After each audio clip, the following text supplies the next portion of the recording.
Shalom ubracha. Welcome to our weekly series of Divrei Torah on Parashat Hashavua. This week's parasha is Parashat Noah.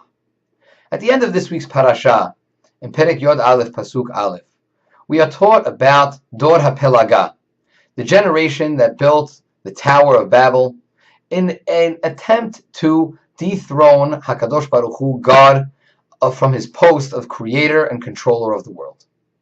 Now, when a sensitive reader of the Parashat looks at this story, we find something very peculiar.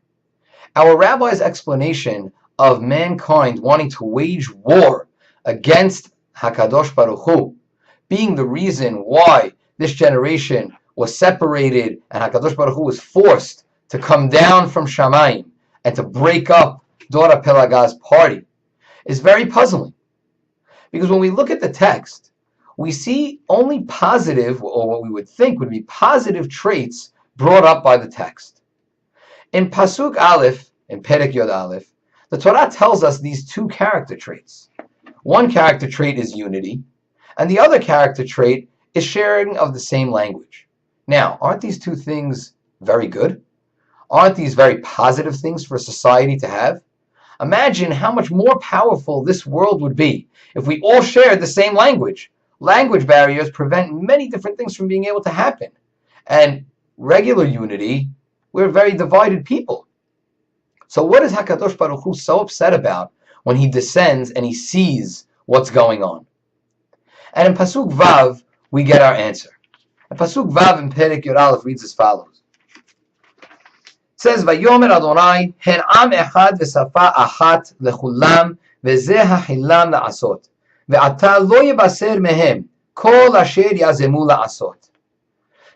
HaKadosh Baruch Hu says, look at them, again, reiterating the same, what we would think, positive traits, that they're united, and they have one lashon, and they've only begun to accomplish what they're ready to plot.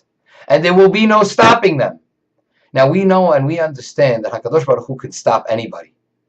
But from humanity's perspective, HaKadosh Baruch Hu looked at the world and looked at what they were doing, and he said, too much unity is not going to be a good thing. Why? Because it leads to what our Chachamim were talking about, the war that they were going to be waging against HaKadosh Baruch Hu. And that was proceeding with building the world without thinking about HaKadosh Baruch Hu and thinking about the Torah and the mitzvot, and what humanity needs to do is to always have HaKadosh Baruch Hu on their mind.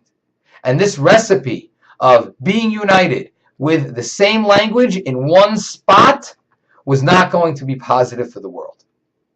And humanity, as HaKadosh Baruch Hu saw it, was now going to be building and creating without HaKadosh Baruch Hu, and to the point where they would think, we don't need him.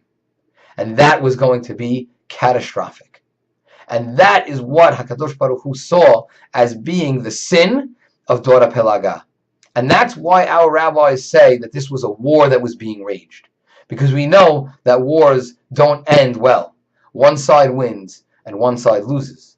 And HaKadosh Baruch Hu understood, they said, unless I break this up now and descend onto humanity and show them that, listen, a world without taking into account HaKadosh Baruch Hu and that someone is above you is going to be a world that is only going to lead to disaster.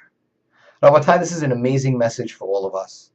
We need to understand that in everything we do, whether we're the CEO of a company, whether we're working hard at trying to build a family, we're rabbis or leaders in a school, we need to understand that sometimes what we think personally, even though we have the best team of people working, even though it seems that we cannot be stopped, and everything that we are doing and accomplishing, we've been seeing success, the second we take HaKadosh Baruch Hu, God, out of the equation, that's going to be the recipe for disaster.